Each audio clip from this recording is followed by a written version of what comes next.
देखा होगा 4000 किलोमीटर राहुल गांधी जी पैदल चले हैं कश्मीर से कन्याकुमारी तक। यह सामान्य बात नहीं, इतिहास में ऐसा कन्याकुमारी से कश्मीर तक। सर फिर आप गलत बोल रहे हैं। अच्छा चलिए साहब, अब अगर आप इस पे भी अगर आपको लग रहा है तो अच्छी बात है। ठीक किया, हाँ तो अच्छी बात है। मैंने मना नहीं किया, मैंने मना नहीं किया आपकी बात। फिर आप गलत क्यों कहने लगे सर? अब मैं दूसरा बताता हूं। दूसरी बात ये अभी और बोल देता हूं। हंगर इंडेक्स में भी तो ये कहते थे हम नीचे, पाकिस्तान हमसे 10 अंक आगे। खाने को खाना नहीं, पीने को पानी नहीं, आटे को लेकर लड़ाई चल रही है, ना बिजली ना पानी। दोस्तों नमस्कार, आप सभी का स्वागत है और आप देख रहे हैं एस के डिबेट। दोस्तों पीएम मोदी जनता से कनेक्ट होने के लिए मन की बात करते हैं। तो दोस्तों उन्होंने 30 अप्रैल को मन की बात के 100 एपिसोड पूरे कर लिए हैं। तो दोस्तों आज की डिबेट वीडियो इसी मुद्दे पर होने वाली है। बीजेपी की तरफ से सुधांशु त्रिवेदी और कांग्रेस पार्टी की तरफ से पंकज श्रीवास्तव हैं। दोस्तों वीडियो बहुत शानदार होने वाली है, आपसे अनुरोध है वीडियो को अंत तक जरूर देखें। वीडियो पसंद आए तो लाइक करें, शेयर करें, कमेंट करें और मेरे चैनल को सब्सक्राइब करें। चलो दोस्तों ओरिजिनल वीडियो स्टार्ट करते हैं। चलिए शुरू करते हैं। सुन लीजिए, तो सीएसडीएस ने क्या कहा है। सीएसडीएस का जो सर्वे है अभी तत्काल, उसने कहा है कि 62% लोगों ने इस देश के कभी भी सुना ही नहीं मन की बात। नियमित सुनने वाले सिर्फ 5% हैं। ये कब की सर्वे? ये लेटेस्ट सीएसडीएस का मेरे साथ लेटेस्ट का कोई आप डेट तो होगा सर। अब सैंपल साइज वगैरह आप देख लीजिए सर। बाकी नहीं मतलब संख्या बता दी और सैंपल साइज नहीं, मैं आपको इसका रिजल्ट आपको दिखा रहा हूं। मेरा पहली बात तो ये कहना है, ये जो बार बार माहौल बनाया जा रहा है कि इतना पैसा खर्च करके और लोग मन की बात सुन रहे हैं, सिर्फ 5% लोग सुन रहे हैं, सच्चाई ये है।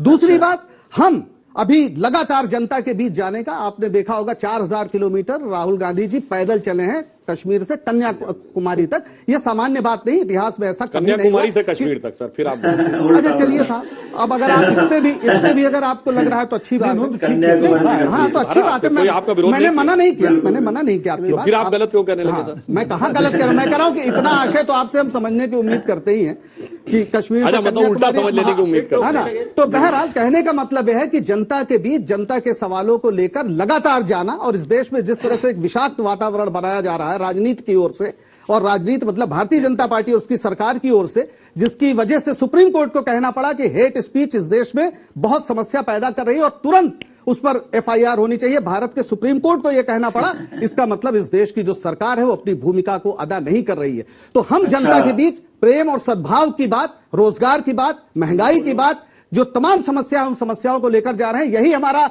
जो है स्ट्रेटजी है। और इसीलिए कर्नाटक में जो 40% कमीशन की सरकार है, आज इनकी पार्टी के नेताओं को भागते जगह नहीं मिल रही है, जहां पर ये लोग जाकर बड़ी बड़ी बातें करने की कोशिश करते हैं। जिस तरह का भ्रष्टाचार का माहौल कर्नाटक से लेकर और पूरे देश में बनाया गया है, अडानी के प्रश्न पर कभी मन की बात होगी क्या? हम पूछना चाहते हैं। पहलवान की बात तो नहीं की, अरे अडानी पे ही बोल दो। इस देश में जो खुशियों का जो सूचकांक होता है, हैप्पीनेस इंडेक्स, उसमें हम 126वें नंबर पे आ गए हैं। कभी उस पर भी बोल दो। दुखियारों का देश आप बना रहे हैं। आप जो है 80 करोड़ लोगों को कह रहे हैं कि हम 5 किलो अनाज दे रहे हैं। ये गर्व की बात है? अरे शर्म की बात है कि 80 करोड़ लोग 5 किलो अनाज ना मिले उनको तो भूखे रह जाए।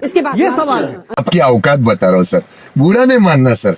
हमारे मन में सारा संकल्प लाता है। संकल्प मन का विषय, बुद्धि का विषय नहीं। तो अगर राष्ट्र के लिए कुछ करने का संकल्प है तो आपका मन राष्ट्र के मन से जुड़ा हुआ होना चाहिए, और वो सुदूर बैठे किसी भी व्यक्ति की जीवन की चुनौतियां, सामाजिक जीवन की चुनौतियां, भौगोलिक चुनौतियां, सबके साथ जुड़ा होना चाहिए। वो प्रधानमंत्री जी ने सत्ता में आने के बाद एक प्रयास किया था। इससे बहुत साफ हो जाता है कि 2014 में जब सत्ता की बागडोर हमारे हाथ में आई थी तो हमने सिर्फ सरकार नहीं बदली थी, एक सोच और विचार बदला था। और यह बात मैं इसलिए प्रामाणिकता से कह सकता हूं, यदि सेल्फी विद डॉटर शुरू हुआ तो इस भारत में जो लिंग अनुपात था नवजात शिशुओं में पिछले 9 साल में, उसमें भारी अंतर आया। और उन्होंने कहा हरियाणा जैसे राज्य से शुरू किया जहां सबसे स्क्यूड था, आज हरियाणा और राजस्थान में भी सबसे बेहतर अंतर आया है। तो ऐसा नहीं कि वो मन की बात महिला पहलवानों की छू नहीं पाई है। अब फिर अपने रिटर्न पे सर 20 मिनट बोलिए। अब यहां तक इन्होंने बात कही, एक ही फैक्ट बोलता हूं। अभी इन्होंने हैप्पीनेस इंडेक्स की बात कही और कहा हम 126वें नंबर पे हैं।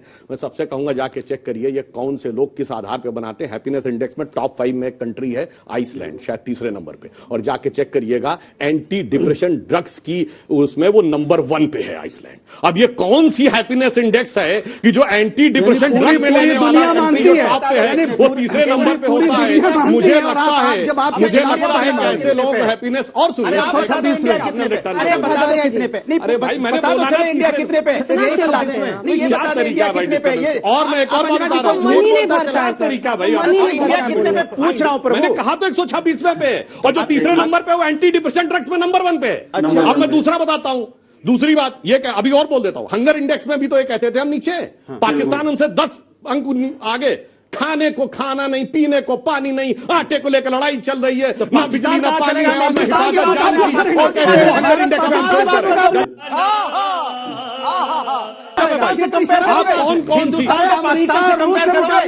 हिंदुस्तान अमेरिका से कंपेयर करो तो पाकिस्तान से कंपेयर करने लग जाते हो। 2 लाइन्स कंक्लूडिंग। देखिए, मैं सिर्फ ये कहना चाहता हूं कि जितने भी बातें लोग कह लें, प्रधानमंत्री ने कहा अगला 25 वर्ष अमृत काल है, 75वें वर्ष से 100वें वर्ष तक, और ये युवा पीढ़ी का काल है। हम सब लोग तो बुजुर्ग हो गए होंगे 25 साल के बाद, यही लोग आगे बैठकर उस समय देश में कोई ना कोई महत्वपूर्ण स्थिति चला रहे होंगे। तो तन मन धन तीनों से भारत को सर्वोच्च स्थिति में पहुंचाना है, और उसके लिए तन मन धन से लगना है। मैं एक ही लाइन कह के सारा विषय समाप्त करता हूं। मोदी जी महिला के नेतृत्व में पहलवानों के भारत जो आगे बलात्कार बढ़ की रहा है, चीत्कार को नहीं कि सुनना। अरुण गगन पर महाप्रगति का अब ये मंगल गान उठा, करवट बदला अंगड़ाई ली, सोया हिंदुस्तान उठा। क्या बात है सर, क्या बात है सर, क्या बात, ये बात है। मजा आया। देखा दोस्तों, पंकज श्रीवास्तव सीएसडीएस का हवाला देकर बोल रहे हैं कि 62% लोग ऐसे हैं जिन्होंने मन की बात को कभी नहीं सुना, और इसको नियमित सुनने वाले सिर्फ 5% लोग हैं। वो बोल रहे हैं कि मन की बात में कभी अडानी को लेकर कुछ बोल दो, कभी हैप्पीनेस इंडेक्स को लेकर कुछ बोल दो, और वो बीजेपी पर तमाम तरह के आरोप लगा रहे हैं। वहीं सुधांशु त्रिवेदी उनके सभी आरोपों के जवाब दे रहे हैं, और वो अपनी बात में हैप्पीनेस इंडेक्स की बात भी कर रहे हैं, और वो हंगर इंडेक्स की बात भी कर रहे हैं, और बोल रहे हैं कि ये लोग कभी बोलते थे कि हंगर इंडेक्स में पाकिस्तान हमसे आगे है, आज पाकिस्तान की हालत देख लो, ना तो वहां खाने के लिए आटा है, ना चावल है, ना बिजली है, ना पानी है। तो दोस्तों, आपका मन की बात को लेकर क्या कहना है, कमेंट सेक्शन में कमेंट करके बताएं, और अगर वीडियो पसंद आई हो तो लाइक करें, शेयर करें, कमेंट करें, और मेरे चैनल को सब्सक्राइब करें। चलो दोस्तों, मिलते हैं अगली वीडियो में। जय हिंद, वंदे मातरम, जय श्री राम।